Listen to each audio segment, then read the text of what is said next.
Sometimes you just get in the mood to stamp in color. And with Melanie Menchinger's new stamp set, Wildflowers, you can give your colored inks a real workout. Today on Stamp TV, I'm going to show you a clean and simple card project that you can make in just a few minutes. And by interchanging the greetings, this project can easily become a birthday card, thank you card, sympathy card, and more. Let me show you the tools and products you need to do this project. First, you're going to need some stamps, and of course I'm using the brand new Wildflower set. I've chosen 2 of the smaller flowers and a little sprig of leaves, and then 1 of the stems, and this is the longer stem. And then I chose the greeting, God is good all the time. Then you're going to need some colored inks, and it doesn't matter what type of inks you use, and you can mix and match. For my flowers, I'm going to use the Distress ink in Dusty Concord. And then for the stems and leaves, I'm going to use the Memento Bamboo Leaves. You're also going to need a marker, and I've chosen the Memento Lulu Lavender. It's a beautiful combination with the Dusty Concord. Now, if you don't have any Distress inks, a nice alternative would be the Grape Jelly by Memento, the Memento Grape Jelly. Then you also need some adhesive, and I'm using just the Mono Dot Style adhesive.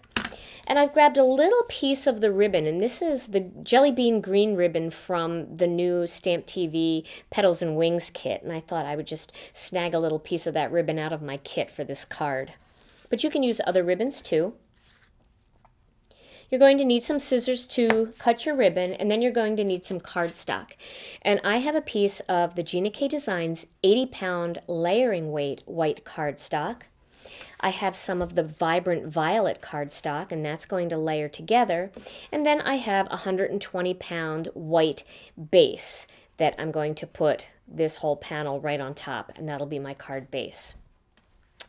So to begin, we're going to start by stamping some flowers. And I'm going to create a row of flowers across the card. I'm going to start with the one that's a little bit wider. You can see this one's a little bit smaller and this one's a little bit wider. So I'm going to do the wider flowers on top, and then I'm going to do some of the smaller flowers on the bottom row, and you'll see what I mean in just a minute. So just ink up your stamp. And I like to start with one that's just a tiny bit off the card right there. There's one. Then I'm going to do another one that's about even on the other side of the card, and I'm going to just pivot the stamp the other way so the flowers don't look like they're going in the same direction. And that almost makes it look like it's 2 different stamps. And then I'm going to do one in the middle, and I'm going to turn that one just a bit like that. There.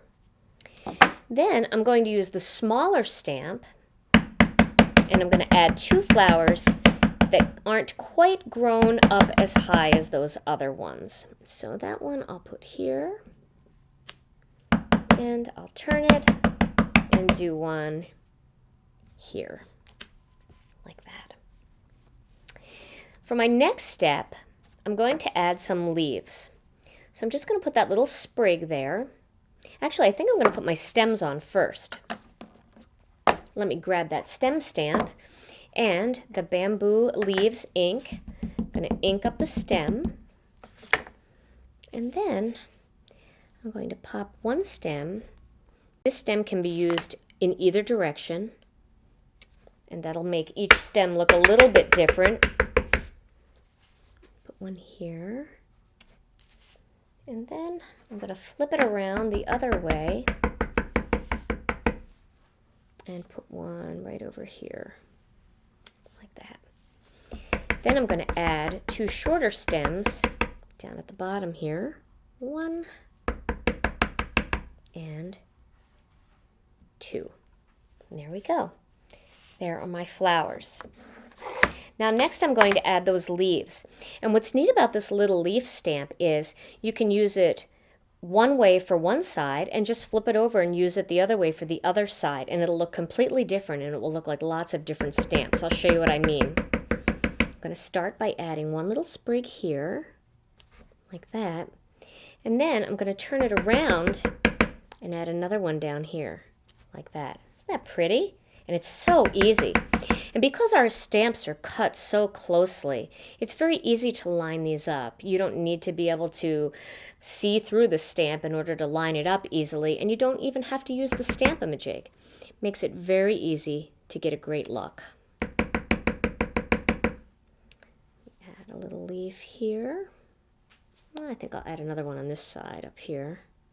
There we go. Can add one down here too. And I'll turn it and go here. Another one there. And one there. And it's okay to overlap them a little bit because that would happen in nature. Let's put one more just down here coming out from down the bottom. There we go. Now we have a nice, pretty little garden there. Now I'm going to get my marker into the action. The Lulu Lavender is a beautiful complementary color to this Concord grape. And what's nice about this is it gives it a whole different look than coloring flowers in black and white. You certainly could stamp these flowers in black and then add some color, and that would be a little bit more vibrant or maybe a little bit more contrast. But this is so pretty together by stamping the linear part of this stamp and then coloring it with just a complementary lighter shade of purple. We'll color in that center. That is just so elegant. And it's quick. These water-based markers work beautifully over the distress inks, so you don't have to worry about any smearing or anything. And if you stamp your flowers first and then add the leaves and the stems, that gives the distress ink plenty of time to dry thoroughly so that there won't be any smearing with your marker. And because this is memento ink, if the only markers you have are Copic markers, you can feel free to color with those too because it won't smear. Memento ink doesn't require any heat setting to work with the alcohol-based markers. So if you have Prismacolor markers or you have the Copics, it'll work beautifully. And I'm just finishing up my coloring here. And then I'm going to assemble the card and show you a fun little bow that you can just put around the center of that ribbon. Let's add the greeting first though. I'm going to put the greeting up top here, and again I'm going to use that Dusty Concord ink because I want my greeting to be a little bit more bold, but I don't quite want it to be black. I want it to match the card a little bit better. So this is going to say, God is good all the time. I'm just going to put that right up in the top corner there. Okay. Now, I'm going to mat these two pieces together using some of the dot adhesive. Let me flip that over. Add a little bit of adhesive and then stick these two pieces together. The vibrant purples with that sagey warm green just brings to mind spring, doesn't it? Now we're going to add a little bit of ribbon going across the bottom. Let me just trim that. But I'm not going to tape it onto the front because it is that sheer ribbon. I just want to leave it loose on the front and just flip the card over. Put a little bit of tape on the back, and then you can kind of check it on the front to make sure it's straight. There we go.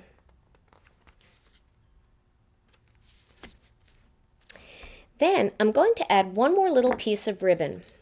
I'm going to slip a piece right here and just tie it in a little knot right on the front of my card. Just a knot like that. And then just trim off the excess. And that almost looks like it's tied around that flower stem. And then I can add the whole panel onto my card base. A little bit there.